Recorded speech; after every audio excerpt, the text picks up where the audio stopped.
Good evening. This is Q News Tonight, the world's first live daily gay evening news show. And it's 7 p.m. Monday, January 27th, 2020.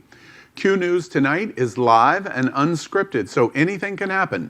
Tonight we bring you the news of and perspective from the LGBT community. I'm your anchor, Al Ferguson, and these are my co-anchors, Aaron Darr and Napoleon Plays. Let's move right into breaking Q news. Impeachment catch-up, January 27th. We prepared about what's happening in impeachment. Watch this.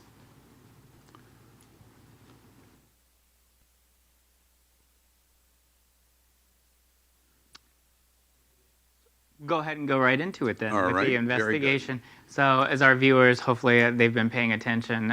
We obviously here at Q News Tonight have been paying attention to what's going on in the ongoing trial of United States President Donald Trump in the U.S. Senate. Today we continue with Trump's legal defense team being led by someone we know very well here in Florida, and that is the former Attorney General Pam Bondi. Pam Bondi. Right. Yes, and she is just doubling down, as is Trump's defense team, saying that it was a legitimate request by President Trump to ask the Ukrainian president and his administration to look into Joe Biden, Hunter Biden, his son, and Burisma, which was the Ukrainian gas company that Hunter Biden had worked for. So just again, just doubling down on that notion that there was legitimacy behind the ask. I'm curious on y'all's reaction. All of the polling that took place in the last 3 days indicates that America, and especially the LGBT community, are just passively not paying attention to what's going on in the Senate trial. Anything more need to be done? Is there going to be any outcome from this? What do y'all think about everyone saying? I read something that it was in the teens.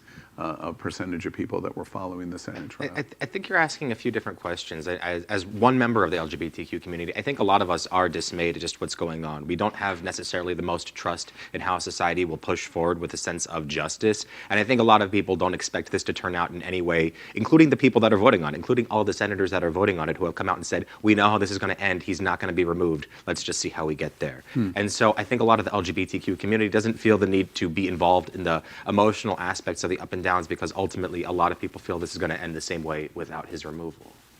Well, we're going to talk about Bolton, which is of course big news today, but we're going to talk about that in a separate segment. We move out of breaking Q news of impeachment into queuing up the world. And our queuing up the world begins tonight with the coronavirus and what you should do. We prepared some information here of all things from Dr. Oz. Interesting, watch this. Big news today, the Chinese leadership is starting to say, hey, listen, this incubation period is a lot longer than we thought. Normally coronavirus, wow, you know, you're 5 days of a virus spread before you know you're sick and you stop talking to other people. But with this new coronavirus in China, it seems like for 2 weeks you've got a prodrome, but you could be contagious even before you know you're sick. Oh, man. And that takes a lot of the rules we use to protect each other, like don't sit next to people who are ill, look for temperatures at the airports. Those go away. Now, U.S. officials are still debating that. They're not sure yet, but that would change the infectious nature of this. We catch Dr. Oz informing us that there is a very long incubation period for this contagious virus going around. So we want to make sure that if you have any type of symptoms that might be going forward, that you are staying away and aware of yourself a little bit more attentively. And so what we have advised people to do, and what we're looking for, is for people to make sure that they do follow protocol of washing your hands vigorously and regularly, staying away from people if you have any kind of fluids, coughing, sneezing, anything coming from your body, just giving an extra distance, being hyper aware of how you are relative to people so that you can stay in a less contagious region and zone. And especially for the LGBTQ community, of course, as always, if you're looking to protect your health, then wearing a condom, safe sex, is something that you want to implement, because that is the way that disease is passed of all varieties. I'm seeing reporting that that China has been underreporting this crisis, and that as many as 17 million people are now quarantined in some fashion in China. Dr. Oz brought everybody to a stop when he did this interview, in that I read repeatedly in social media and in very legitimate online platforms that he scared many Americans about where coronavirus is going. Do you have that reaction? Do you have any fear in terms of what you're hearing about corona? I definitely have some fear. There's always some trepidation. Again, I use that word a lot on this program, being more aware of what's going on, that maybe we're not getting enough of the news or what's going on. We see reports of Shanghai Disney closing down. We see empty streets all along different coasts in China. And so this is just harkening back to a lot of different scares that we've had in the past few years with pig virus, with bird flu, with all different things that have happened. And we have to pay attention. It's been 100 years since the Spanish flu hit us. And I think a lot of people are ready for the next flu to hit. I'm curious, our Gen Zer, is coronavirus fearful for you? Well, I'm fearful that the symptoms could be somewhat similar to the flu or pneumonia. And I mean, it's January right now. We've had a recent cold front here in Florida, and I know people that are getting sick. And if the symptoms of the flu or pneumonia are somewhat similar, I would be afraid that somebody would just let it go, let it linger, and then it might be too late. Yeah, well, advice in terms of what to do is very good. Let's continue in queuing up the world, and we move to the Middle East. And of course, Jared, first word, first name, that's all you need to know. Jared's Middle East peace plan has finally arrived. We've prepared this about what is getting ready to be announced tomorrow. Watch. Details of the White House Middle East plan, a political proposal largely drawn up by senior advisor Jared Kushner, are still unclear. Israeli channel Can News speculated that the US plan allows for Israeli sovereignty over the Jordan Valley. Another local station, Channel 12, meanwhile, reported that Jerusalem would be undivided under Israeli control, the Gaza Strip would be demilitarized, and Hamas would be disarmed. So son-in-law of President Trump, Jared Kushner, has been very involved since the beginning of the Trump administration with ongoing peace talks between Israelis and Palestinians. So tomorrow, Tuesday, the plan is going to be revealed to the American people. The Trump administration actually hosted Prime Minister of Israel, Benjamin Netanyahu, and his opponent, Benny Gantz. So there's going to be an election coming up in Israel again, another election on March 2nd. So both were briefed today. After that briefing, the information of said deal is going to be public tomorrow. And it's really going to focus on the division of territories in Israel and Palestine. And the Trump administration has already been allegedly reaching out to neighboring countries like Jordan and Egypt to come out and be supportive of whatever the deal is that the United States puts forth. I know you haven't seen the proposal yet. It's going to be, we're breaking this, it's going to be announced tomorrow. But your expectation of what we're going to hear tomorrow, what's your best guess? Well, I think it's going to be the Trump administration doubling down on the fact that they are going to be an administration that continues to be extremely supportive of the sovereignty of Israel at the cost of Palestinian territory. Well, it's very difficult to have a peace deal if that is the conclusion. Yes. We'll watch and we'll report this tomorrow night at Q News Tonight. We move out of our world news and queue up the USA. An interesting story is developing about a drag queen protest that is going to take place in the Missouri Capitol over drag queen story hours. And we have a special correspondent tonight, Tanner Rambo, who is broadcasting for us at Q News from Springfield, Missouri, to set up and tell you about the story. Watch this. Hello everyone, and good evening. My name is Tanner Rambo, and I'm here with Q News, out of the closet and into the headlines. And tonight, we're going to talk about one of those headlines. I and several of my colleagues are working diligently to put on a drag protest in Jefferson City, Missouri at our Capitol building. We're doing this in response to two pieces of terrible legislation being put forth by Representative Baker from Neosho.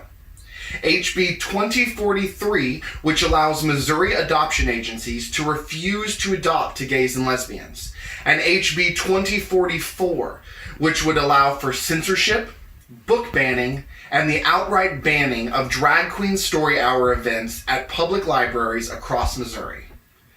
Drag queen story hour events have become a cultural phenomenon, spanning across America and beyond our borders. These events are amazing ways to get kids involved in learning, reading, and to push ideas that are important: inclusion, acceptance. These amazing performers are reading stories about things such as people with disabilities, gender identity, and overall just working to teach kids how important it is to both accept yourself and to accept your peers just how you are. And I think that is a message that everyone should get behind. Now, I'm Tanner Rambo from Q News. Thanks for listening. Have a great night. Well, you heard it here first tonight on Q News Tonight.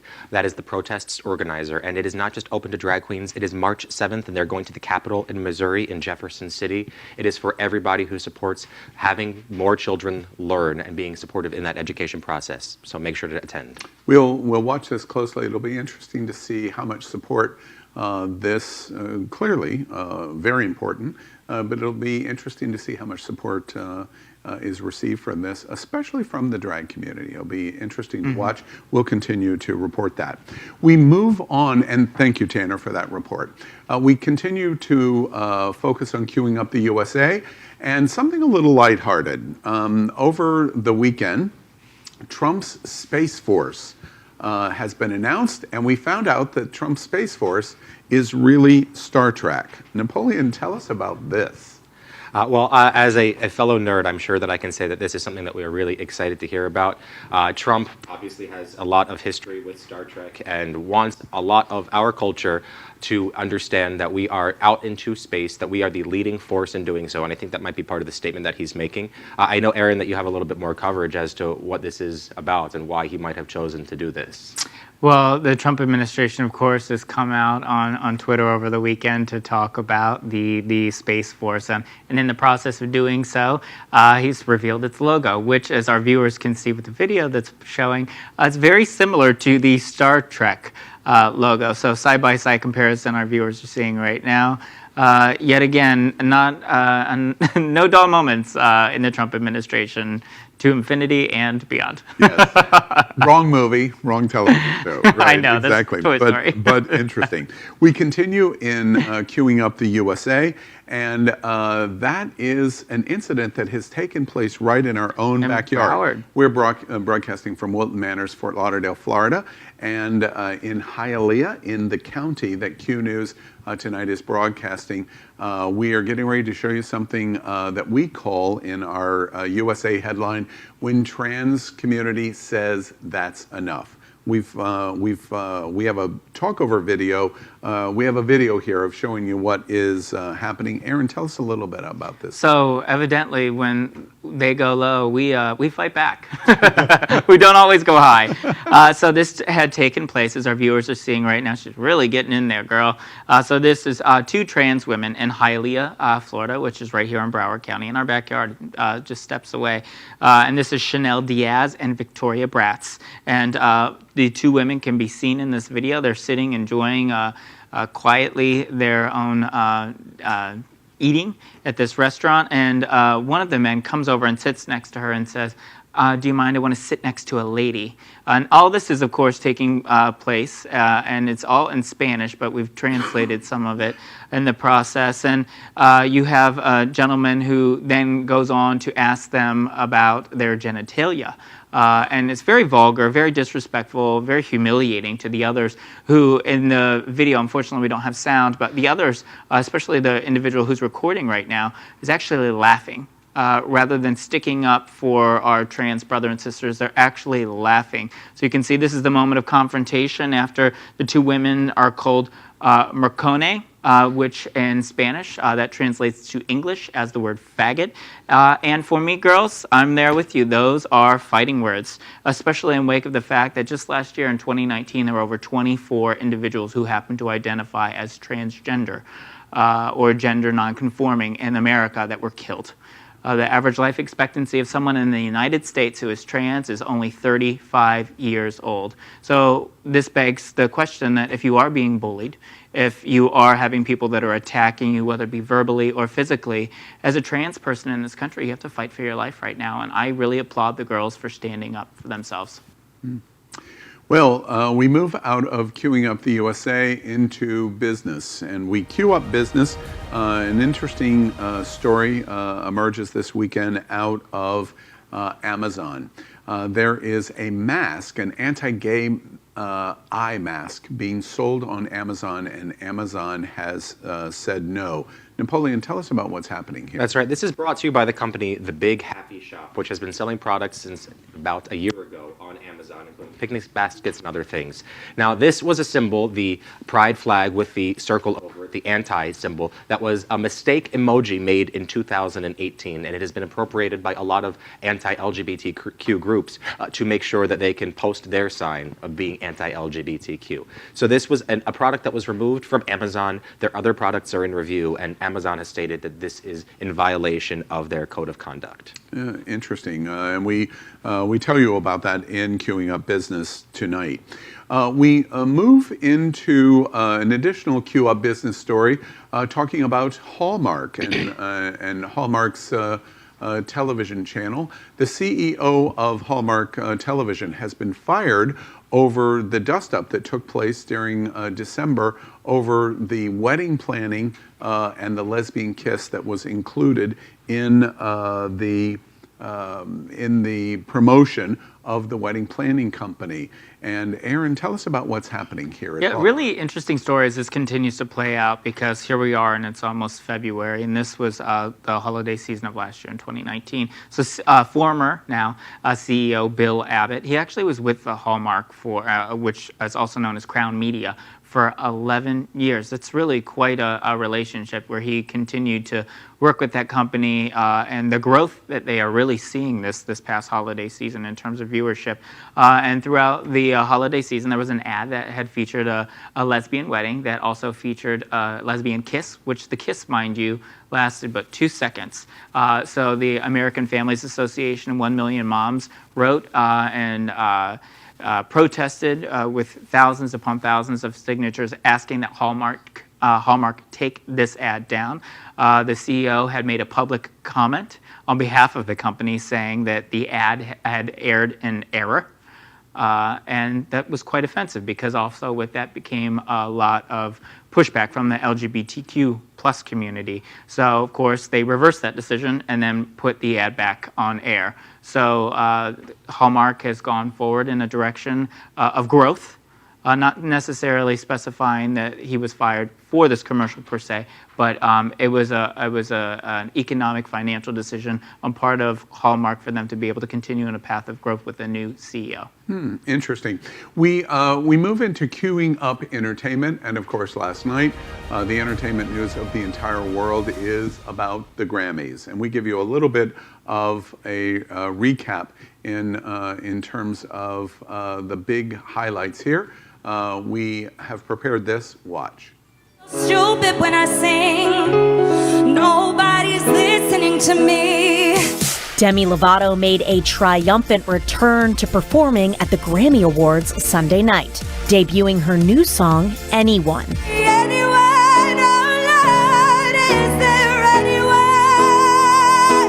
The singer teared up a few times while belting the ballad. It was her first big performance since her 2018 overdose. Before her emotional return to stage, Demi documented her night on Instagram.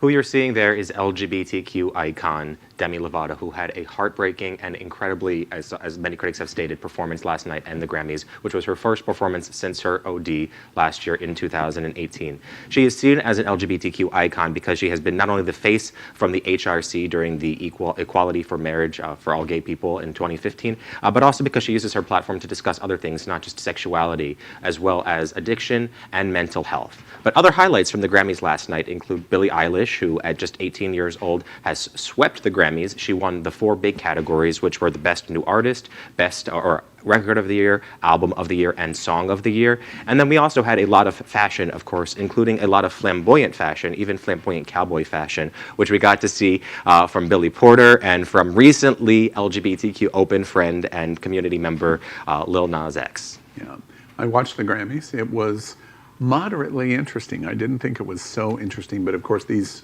big headlines were important and interesting of the Grammys, and congratulations to Billie Eilish. I don't know where you go from the stratosphere, but I guess we're going to watch this in the coming year. We continue in entertainment in something that is absolutely fascinating. It's called the Dolly Parton Challenge. Now, as everyone knows, the Dolly Parton Challenge is a game that you play and posting in your social media. Aaron, tell us about many of the things that are going on in the Dolly Parton Challenge. So the Queen of Country has a challenge for you and for all of our viewers, and that is Miss Dolly Parton. She's challenging others on social media and its many platforms, really making light of social media, if you will, because there are so many outlets for social media: Instagram, Twitter, Facebook, what have you. So she is encouraging other people to have pictures of themselves in which they would be one way on perceived one way on Tinder, or perceived one way on Instagram or Facebook or Twitter or what have you. It's quite hilarious with the renditions that people are posting. I understand in the Dolly Parton Challenge there are many inclinations and there are, and Eminem, actually, going into our next portion of the story, Eminem actually had done one as well, and he actually posted a photoshopped picture. We know that it's not real, of his GRINDR photo, or what would be his GRINDR photo, as our viewers are seeing. Really? Eminem, Marshall Mathers on GRINDR. I had no idea. Yes, and then of course, but who else to be nothing more than vulgar, but I do love her, and that is RuPaul's Drag Race friend and alum, and that is Willem. She goes on to also do the challenge. But GRINDR, in the process of this, also just pointing out that GRINDR responds and they say who? Adding kind of to the cultural relevance of Eminem in 2020. Yeah. But then, of course, continuing on into that Willem also had done this. The LGBTQ community is long time familiar with having many different faces that you have to present. There's the whole standard of having a double life that a lot of people historically that come out in our community have had to live. And I think that part of why this challenge resonates so much with us is because it does present that. Who do we want to be, and who do you want people to see you as in each of these different mediums? And of course, it adds a little bit of fun to it when you can add in GRINDR or other social media that is purely LGBT. It's funny. I've been reading many comments of people making the jokes when the gay community is starting to bastardize the Dolly Parton Challenge, that we can't have anything nice. And Dolly Parton does something that is very vanilla, interesting, and then you see this of what Willem has done. Especially, I love the Uber Eats. The Uber Eats is, as a frequenter of Uber Eats, yes. I gotta say, I probably won't be ordering that. Yes. Exactly. Sure it was Chick-fil-A. Yeah. All right, let's move out of entertainment and move into queuing up religion. And we have several interesting stories tonight that are breaking about the LGBT community and religion. First, the Church of England has opposed gay officially now. Napoleon, tell us what's going on there. That's right, from Willem to the Church of England. And so the House of Bishops, which is the upper house in the Church of England, has renounced sexual relationships in LGBTQ couples or straight civil partnerships. And that means that even if the same-sex couples, even if marriage is legal within them, that sexual relations with them are seen as a negative thing, or as seen as something that is not okay, that is not the value or what God wanted. And this goes along in line of the fact that the Church of England in 2012 did allow gay clergymen into civil partnerships as long as they were abstinent like the other clergymen. However, we have some juxtaposition to see what one decision means versus the other. It was in 2013, just for frame of reference, that gay marriage became legal in this region. We stay in the United Kingdom in our religious stories with another interesting story about the city of Liverpool. And Billy Graham's son, Franklin Graham, had an event as the hate preacher, as he's been labeled, had an event in Liverpool canceled because of the city's response to his hate speech. We've prepared this video. Watch this. A personal relationship with God, and that's through faith in his son, Jesus Christ. You talk there about love, but there are some, Franklin, who would say that you're a preacher of hate. There's been those that have signed petitions, that have been politicians who've called for you to be banned from our country. How do you respond to these people? Well, you know, I don't think I've ever been at any country or any city where everybody was supportive. There's always churches or groups that don't like whatever, and they don't like my theology. So ACC Liverpool, which is in England, has canceled the part of the Graham UK tour that was going to be occurring later this year in June. They said that they were going to cancel that event because it was incompatible with values, and quote, they can no longer reconcile the balance between freedom of speech and the divisive impact that this event is having on our city, unquote. So very important here. Where do freedom of speech and hateful rhetoric kind of coincide, where one regulates whether or not they can or cannot use a venue? It's an interesting story to me that the city would respond in such a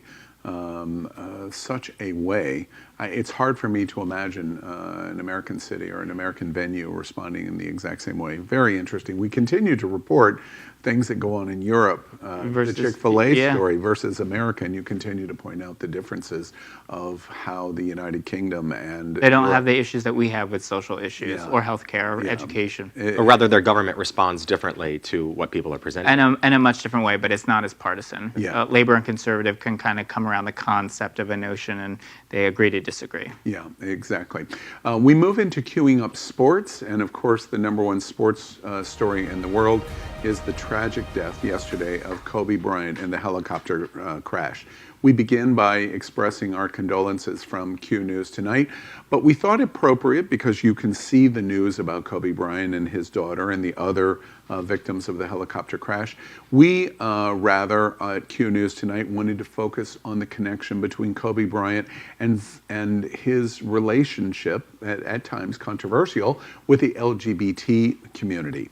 We want to first begin by showing you something that Kobe Bryant did in 2011. Watch this.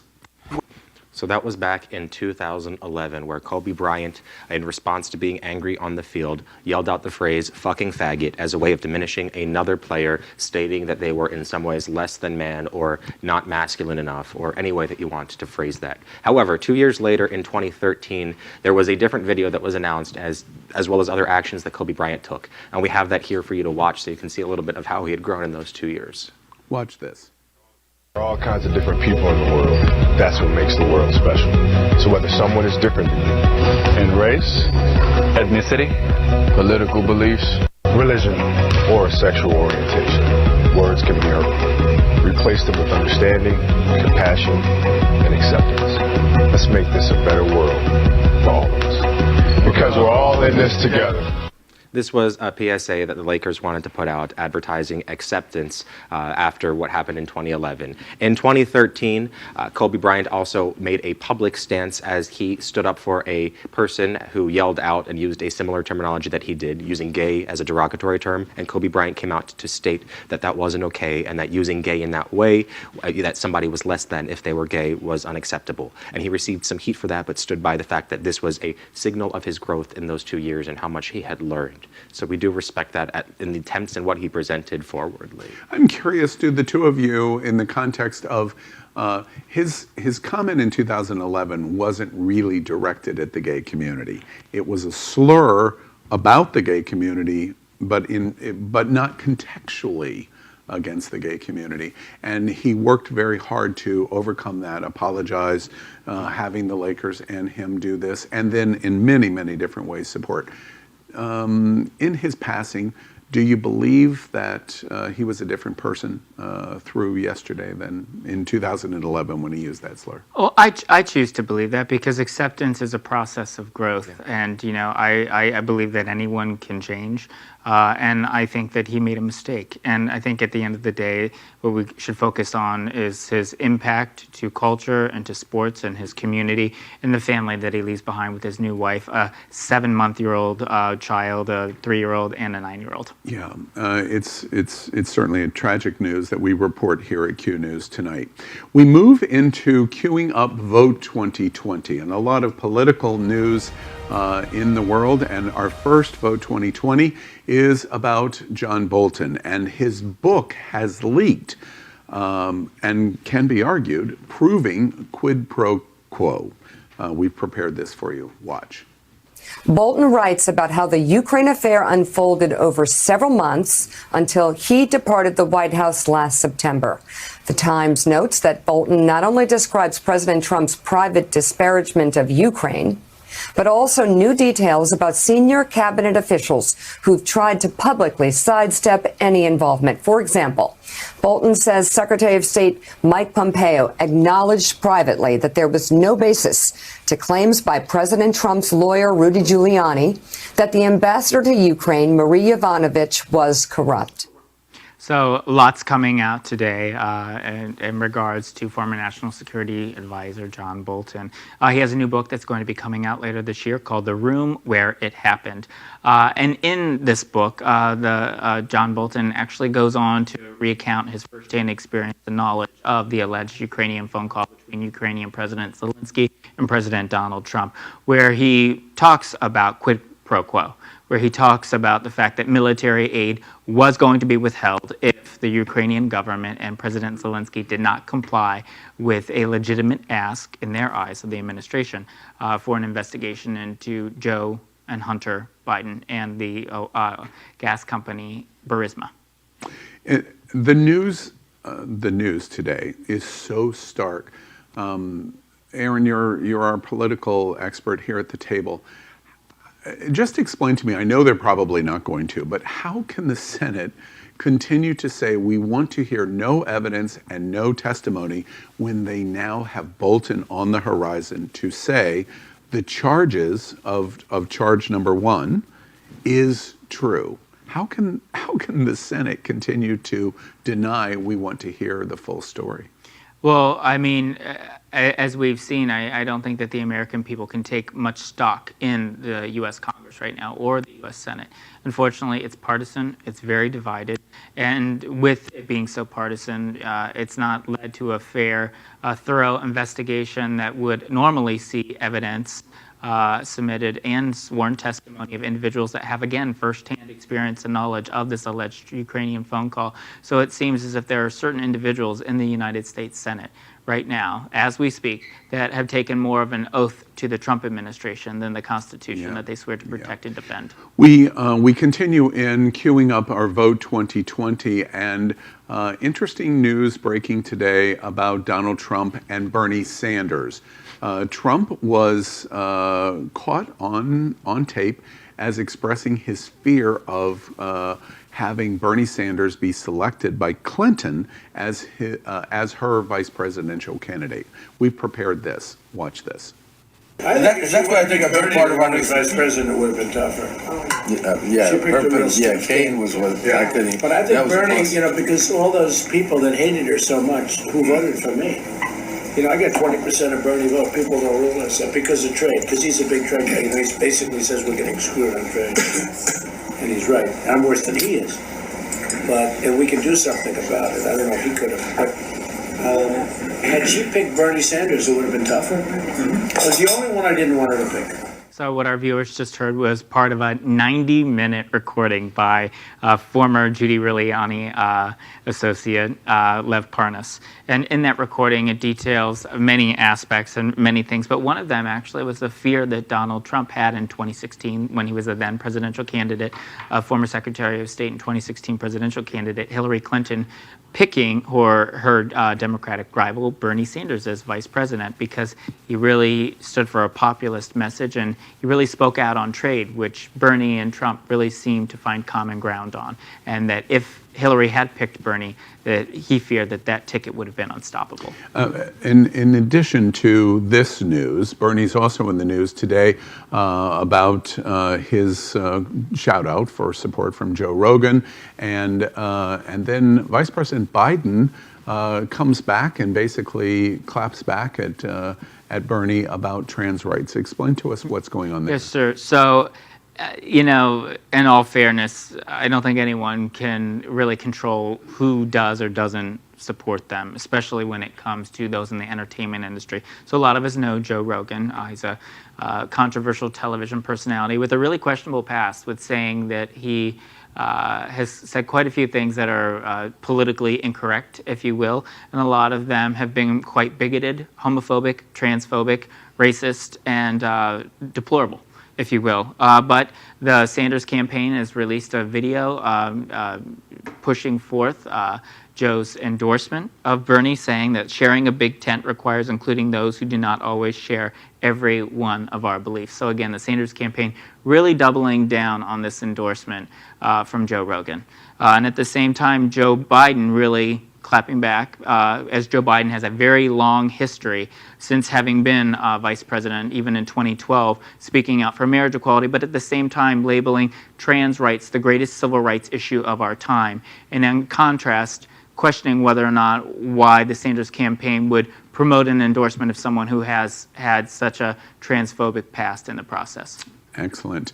We come out of Vote 2020 to end our broadcast, as we frequently have done since we've started. This begins our 4th week of Q News Tonight, and we like to end with good news. And something interesting happened at the end of last week with Jennifer Aniston as she hosts Ellen and also Friends. Watch this. Set of Friends here at Warner Brothers Studio Tour Hollywood. This is the real set. Just sit right here, all for you. Who is your favorite friend? I would say Ross. But look right over here at this camera. I'll take 2 photos of you, so act super excited like you already are. And lights, camera, and latte. Ross! Said Ross! No, said Ross! 3, 2, 1, latte. Yay! Hey! I get you a little... Yeah? Yes! We have to pretend. Oh my guys! Lights, camera, and latte. Espresso! I know. It's the cruelest thing in the world. Lights, camera, and latte. Hi! Oh. What's happening? Hi. Okay. Hi. Oh my God. I'm sorry. Huh? Really? No, you're not dreaming. Oh, really?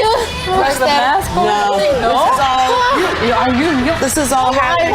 So you really filmed? I live here. Who's your favorite friend? Joey. Lights, camera, action. Joey!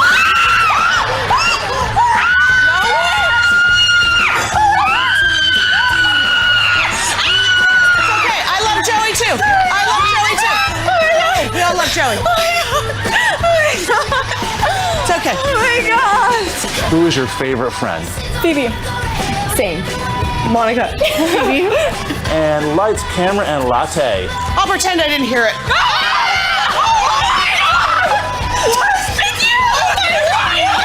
Isla's gotta say you. Oh, you are so sweet.